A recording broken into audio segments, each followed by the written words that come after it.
바람이 붑니다. 거친 돌풍이 숲을 휩쓸고 지나갑니다. 가느다란 풀들은 요란하게 몸을 누이고 마른 가지들은 비명을 지르며 부러져 나갑니다. 그러나 저기 수백 년 된 거대한 고목을 보십시오. 그 나무는 바람에 맞서 싸우지 않습니다. 그저 깊은 뿌리로 대지를 움켜쥔 채 가지 사이로 바람이 지나가도록 허락할 뿐입니다. 소란스러운 것은 바람이지 나무가 아닙니다.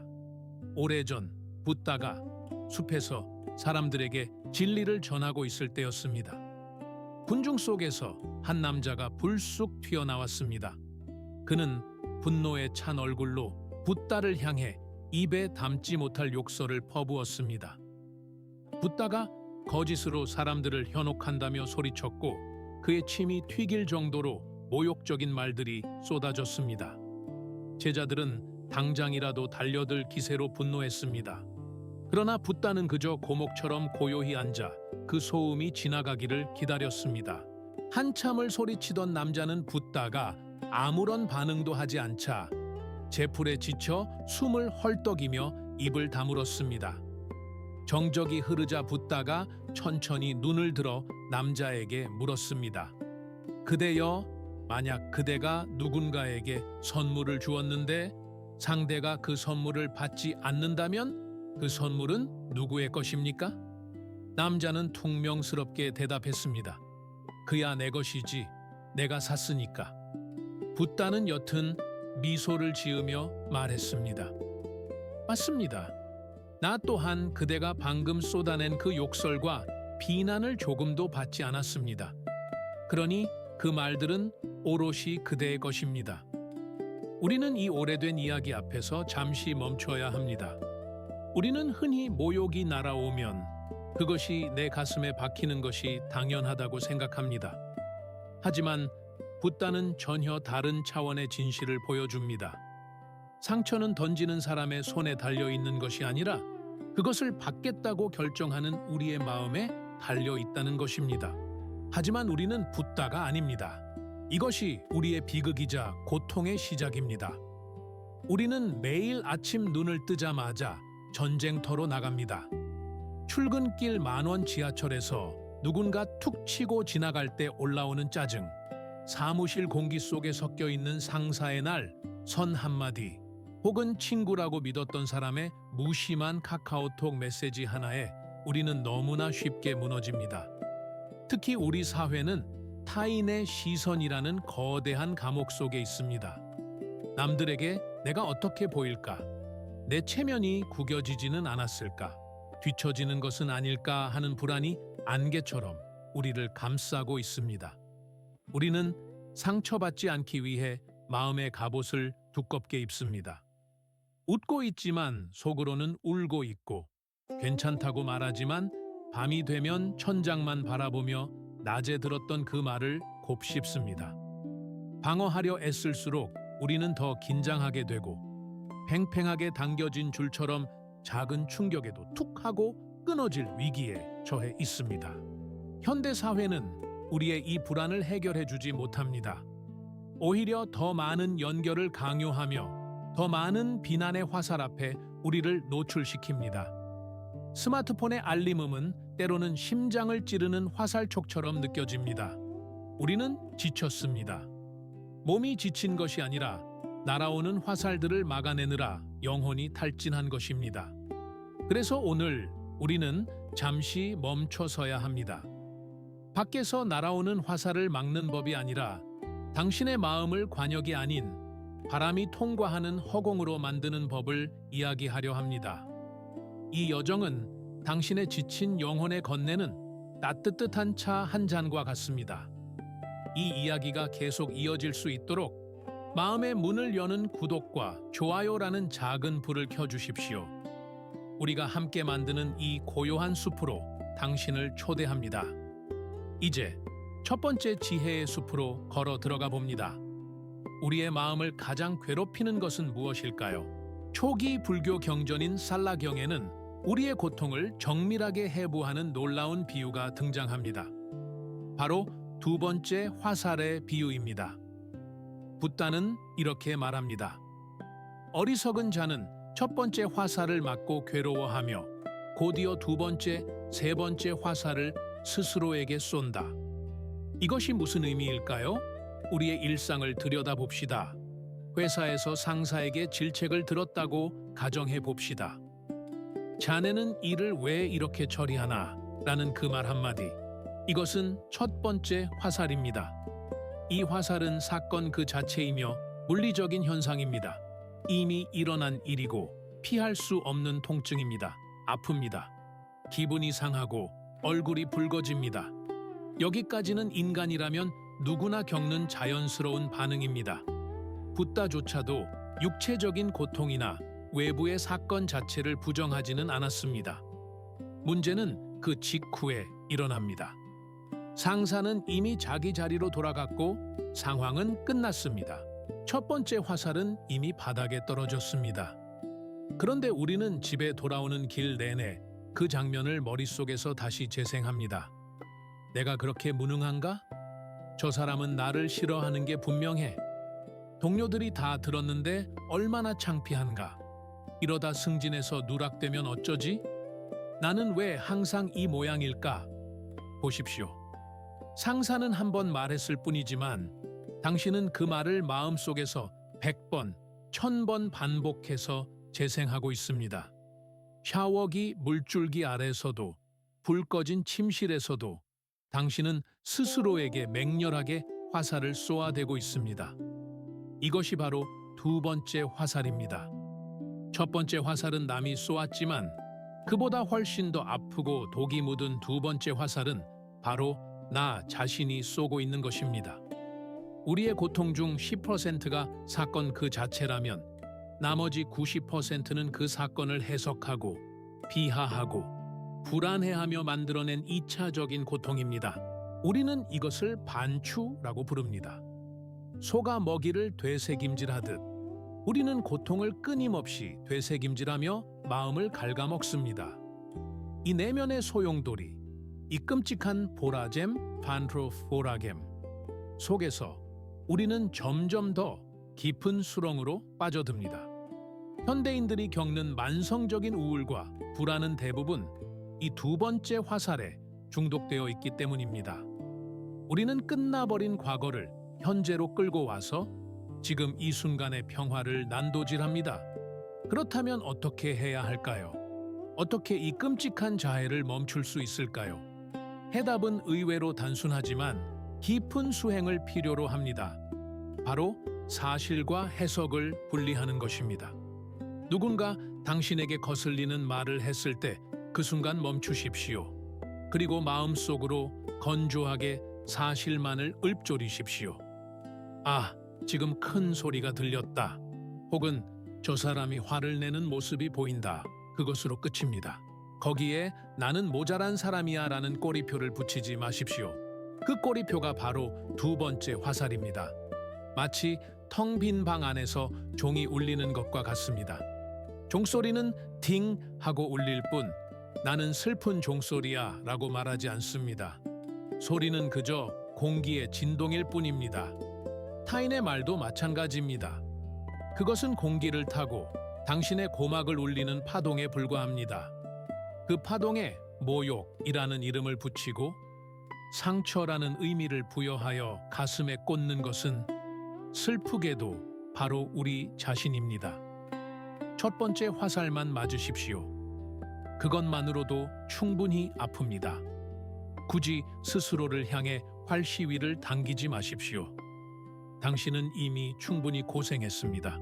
스스로를 그만 괴롭혀도 좋습니다.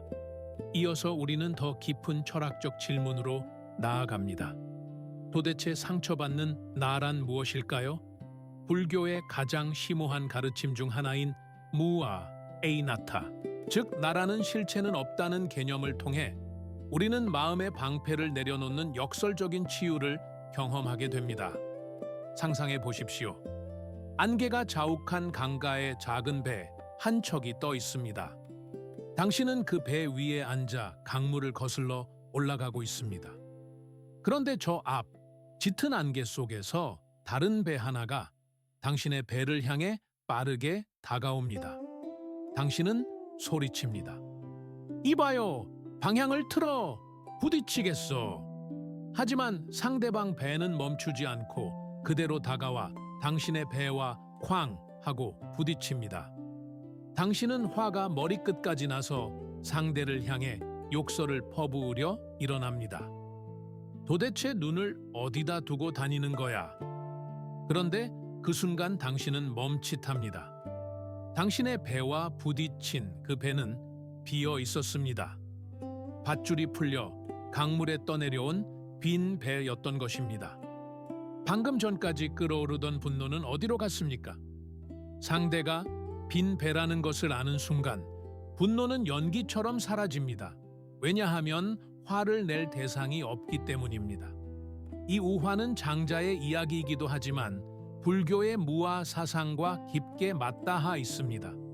우리가 상처받는 이유는 내 안에 나라는 에고이고가 너무나 비대하게 자리 잡고 있기 때문입니다. 나는 중요해. 나는 대접받아야 해. 나는 무시당하면 안 돼. 이 단단한 나라는 덩어리가 마음 한가운데 버티고 서 있으니 세상의 모든 말들이 와서 부딪히는 것입니다. 내가 배 안에 꽉 차 있으니 다른 배가 와서 부딪힐 때마다 굉음이 나고 파손이 일어납니다. 금강경에는 범소유상 계시허망이라는 구절이 있습니다. 무릇 형상이 있는 것은 모두 허망하다는 뜻입니다. 우리가 목숨처럼 지키려는 자존심, 체면, 나의 평판, 이 모든 것은 실체가 없는 신기루와 같습니다. 그런데 우리는 이 환상을 지키기 위해 너무나 많은 에너지를 소모합니다. 누군가 나를 비난할 때 우리는 마치 내 영혼이 파괴되는 듯한 공포를 느낍니다. 하지만 붓다는 묻습니다. 비난받는 그 나는 도대체 어디에 있는가? 몸은 끊임없이 변하고 생각도 감정도 찰나마다 생겨나고 사라집니다. 고정된 나는 어디에도 없습니다. 그런데 우리는 흐르는 강물을 손으로 움켜쥐듯 변해가는 나를 고정해두고 그것을 지키려 애씁니다. 이것이 고통의 근원입니다. 타인의 비난에 상처받지 않는 가장 강력한 방법은 방패를 두껍게 만드는 것이 아니라 내 안을 비워버리는 것입니다. 당신 자신이 빈 배가 되십시오. 속이 텅 빈 대나무가 되십시오. 바람이 불면 대나무는 흔들리지만 부러지지 않습니다. 바람은 대나무 사이를 그저 통과해 지나갑니다. 직장에서 누군가 당신에게 날카로운 말을 던질 때 상상하십시오. 내 몸이 투명해진다고 시각화하십시오. 나는 형체가 없는 연기이고 바람이며 텅 빈 공간입니다. 그 날카로운 말은 투명한 나를 관통하여 내 등 뒤의 허공으로 사라집니다. 부딪힐 나가 없는데 어디에 상처가 남겠습니까? 이것은 패배주의가 아닙니다. 오히려 가장 강력한 승리입니다. 내가 비어 있으면 세상의 어떤 공격도 나를 타격할 수 없습니다. 타인의 비난은 허공을 가르는 헛스윙이 될 뿐입니다. 당신을 괴롭히는 것은 그들의 말이 아닙니다. 그 말을 붙잡아 두려는 당신의 꽉 쥔 주먹, 그 안에 있는 나라는 집착입니다. 주먹을 펴십시오. 그리고 당신의 존재를 넓고 투명한 하늘처럼 만드십시오. 구름은 하늘을 더럽힐 수 없고 천둥 소리도 하늘을 찢을 수 없습니다. 당신은 그런 존재입니다. 이제 우리는 내면의 방패를 넘어 우리에게 화살을 쏘아대는 그 상대방의 실체를 마주해야 할 시간입니다. 깊은 연민의 숲 세 번째 이야기로 들어갑니다. 우리는 흔히 나를 비난하고 공격하는 사람을 강한 사람, 나를 위협하는 포식자라고 착각합니다. 목소리가 크고 지위가 높고 험한 말을 내뱉으니 그가 힘이 세 보이기 때문입니다. 하지만 지혜의 눈으로 그들의 내면을 들여다보면 전혀 다른 풍경이 펼쳐집니다. 행복한 사람은 결코 남을 괴롭히지 않습니다. 이것은 인간의 심리를 꿰뚫는 불변의 법칙입니다. 당신의 삶이 기쁨으로 충만하고 내면이 평화로 가득 차 있다면 굳이 지나가는 사람에게 욕설을 퍼붓거나 동료를 깎아내릴 이유가 있을까요? 컵에 물이 가득 차 있으면 흔들려도 물이 흘러넘치듯 사랑이 가득 찬 사람은 건드리면 사랑이 흘러나옵니다. 반대로 누군가 당신에게 독설을 내뱉고 있다면 그것은 그의 내면에 독이 가득 찼다는 증거입니다. 그는 지금 자신 안에 쌓인 고통과 열등감, 분노를 감당하지 못해 밖으로 토해내고 있는 중입니다. 불교에서는 이것을 업칼마의 순환이라고 부릅니다. 그는 자신이 만든 지옥불에 타고 있으며 그 불길이 너무 뜨거워 비명을 지르는 것이 바로 당신에게 들리는 그 비난의 정체입니다. 세계적인 영적 스승 틱나탄 스님은 이렇게 말씀하셨습니다. 그가 당신에게 화를 내는 것은 그가 깊이 고통받고 있다는 신호다. 그는 처벌이 아니라 도움이 필요한 사람이다. 이 관점의 전환은 마법과도 같습니다. 아침 회의 시간에 얼굴을 붉히며 소리 지르는 상사를 보십시오. 그는 권력자가 아닙니다. 그는 어젯밤 아내와의 불화로 잠을 설쳤을지도 모르고 윗선의 압박에 짓눌려 숨을 못 쉬고 있을지도 모릅니다. 익명 뒤에 숨어 악플을 남기는 사람을 보십시오. 그는 자신의 초라한 현실을 잊기 위해 누군가를 물어뜯어야만 겨우 자신이 살아있음을 느끼는 마음의 중환자입니다. 우리가 길을 가다 피를 흘리며 쓰러져 신음하는 사람을 보면 어떤 마음이 듭니까? 화가 납니까? 아닙니다. 측은한 마음이 듭니다. 내게 소리 지르는 그 사람은 마음에서 피를 철철 흘리고 있는 환자입니다. 그를 적, enemy로 규정하면 우리는 방어해야 하고 방역해야 하지만 그를 환자, patient로 규정하면 우리는 그저 바라볼 수 있게 됩니다. 아, 저 사람이 지금 많이 아프구나. 오죽 힘들면 저러겠나. 이것이 바로 불교에서 말하는 자비, 카루나입니다. 자비는 상대가 예뻐서 베푸는 것이 아닙니다. 상대의 고통을 꿰뚫어 보는 통찰력에서 나오는 여유입니다.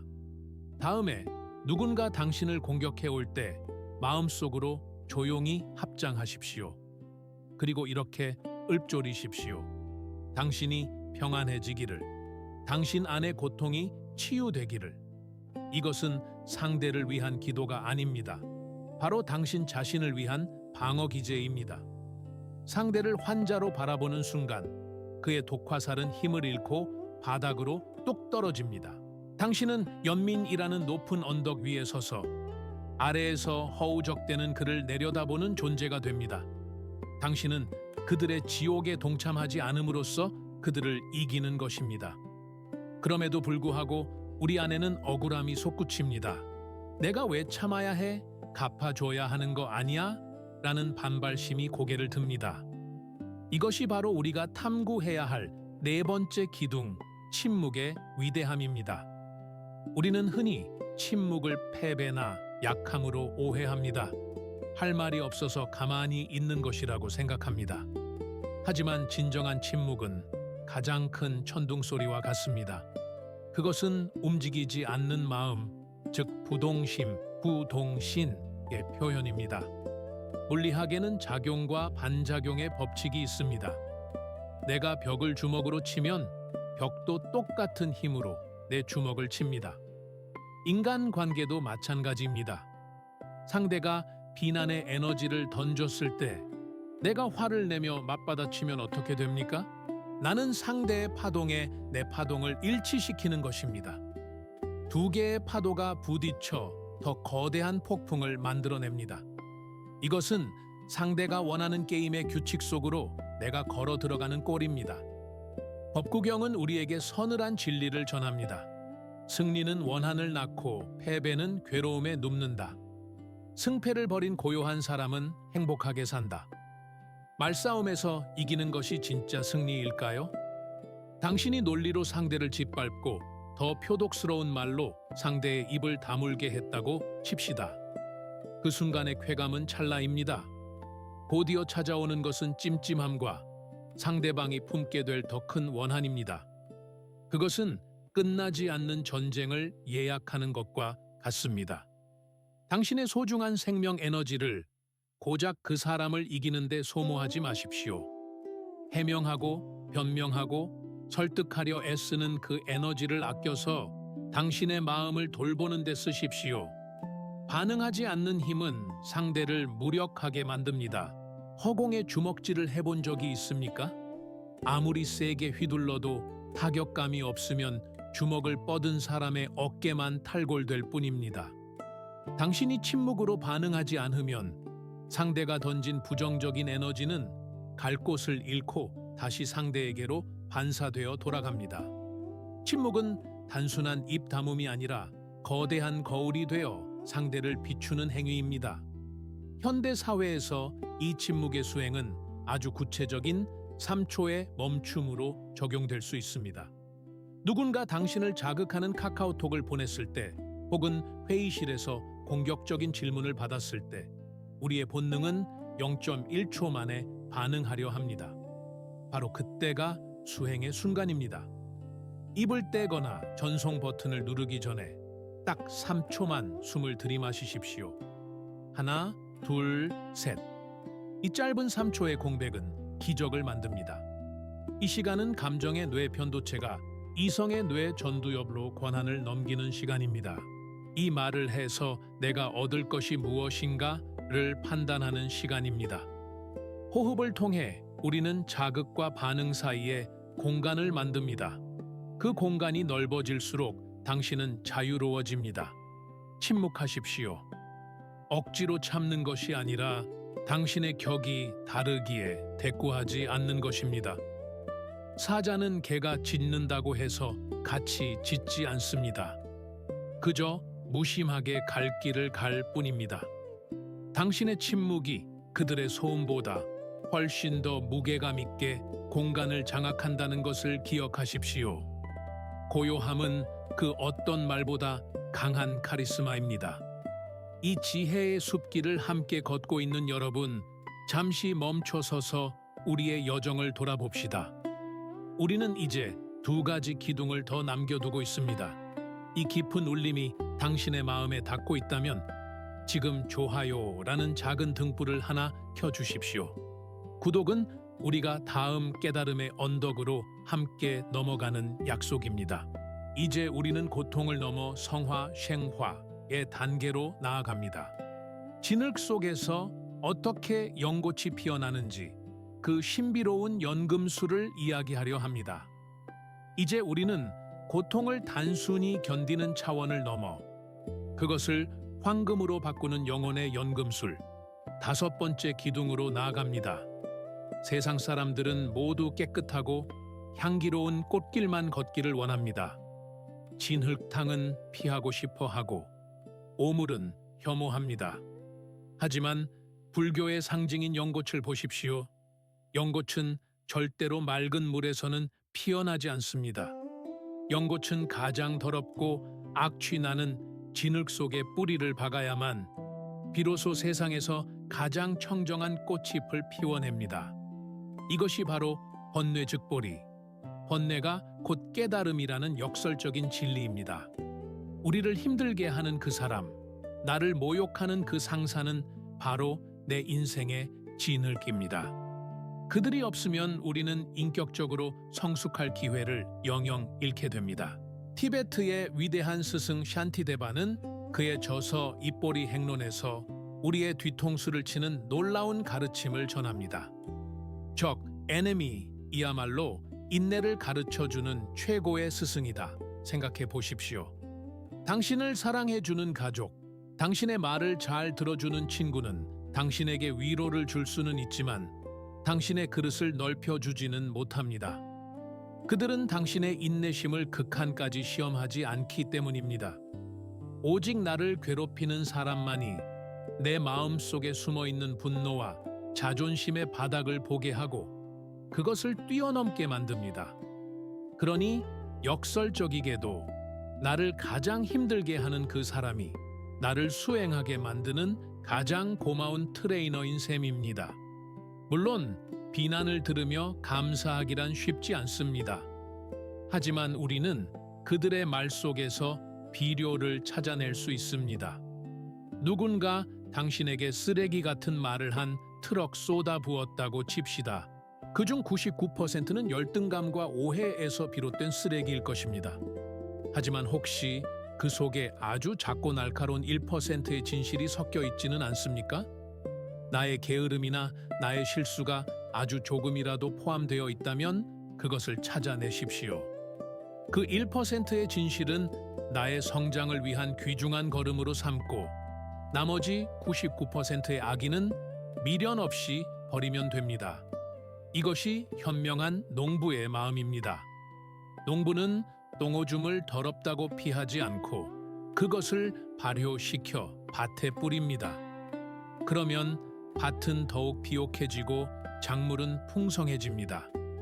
타인의 비난을 당신의 영혼을 살찌우는 퇴비로 사용하십시오. 오늘 밤 당신의 일기장에 아주 기이한 감사를 적어보시기를 권합니다. 오늘 나를 모욕하여 내 마음의 평정심이 얼마나 얕은지 깨닫게 해준 그에게 감사합니다. 덕분에 나는 인내라는 근육을 단련할 수 있었습니다. 이렇게 생각하는 순간 당신은 피해자가 아니라 수혜자가 됩니다. 진흙은 더 이상 당신의 옷을 더럽히는 오물이 아니라 당신이라는 연꽃을 피우게 하는 생명의 토양이 됩니다. 마지막 6번째 기둥은 이 모든 고통을 거대한 시간의 강물 속으로 흘려보내는 지혜, 재행무상입니다. 우리가 괴로운 가장 큰 이유는 지금 이 고통이 영원할 것이라고 착각하기 때문입니다. 모욕을 당한 순간 그 수치심은 마치 영원히 지워지지 않을 낙인처럼 느껴집니다. 분노는 내일도 모레도 계속될 것만 같습니다. 하지만 우주의 법칙을 보십시오. 이 세상에 영원한 것은 단 하나도 없습니다. 계절이 바뀌듯 밤이 지나고 새벽이 오듯 모든 것은 생겨났다가 반드시 사라집니다.